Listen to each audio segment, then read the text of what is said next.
যেই মা বাবার দোয়ার কারণে তুই বড় হইছ, ওই মা বাবার দোয়া চোখের পানি যদি না থাকতো আমি হাফিজুর রহমান এই চেয়ারে বসতে পারতাম না। ও টাকাওয়ালা বাড়িওয়ালা, ও পরীক্ষায় ভালো নাম্বারওয়ালা, মা বাবার চোখের পানি আর দোয়ার কারণে আজকে পরীক্ষায় ভালো নাম্বার পেয়েছো, টাকার মালিক, বাড়ি গাড়ির মালিক হয়েছো। আজকে কত আরামে গাড়ি নিয়ে ঘুরো। আর এই নওগাঁ জেলায় তোর বাবা মা কত কষ্ট করিয়া চলাফেরা করছে, গাড়ি ভাড়া দেওয়ার মতো টাকাও ছিল না।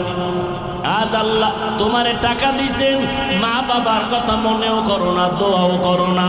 ওরে যার মা বাবা দুনিয়ায় নাই, কবরের কিনারায় গিয়া মাঝে মাঝে দোয়া করিও, আল্লাহর কাছে বলি, ওরে মালিক, মা বাবার হক আদায় করতে পারি নাই, মা বাবা জীবনে এত কষ্ট করেছেন, আমি যদি টাকাওয়ালা হইতাম আমি মা বাবারে শান্তিতে রাখতাম।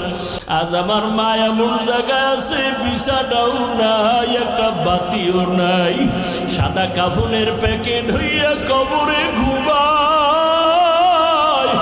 ও সন্তান, ওই মা বাবারে কাঁদাইয়া যদি থাকো, তাড়াতাড়ি মাওলার কাছে ক্ষমা চাও।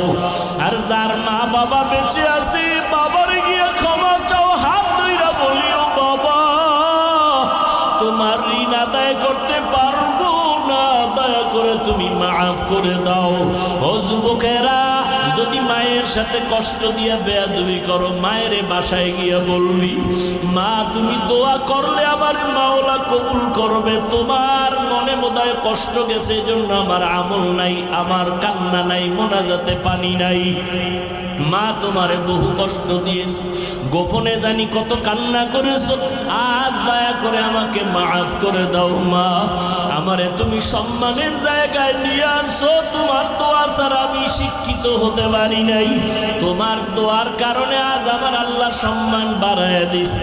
মা বাবার কাছে যদি চোখের পানি ছেড়ে দাও, মা মাথায় হাত দিয়া দোয়া করবে, আর সে আজিমে চলে যাবে।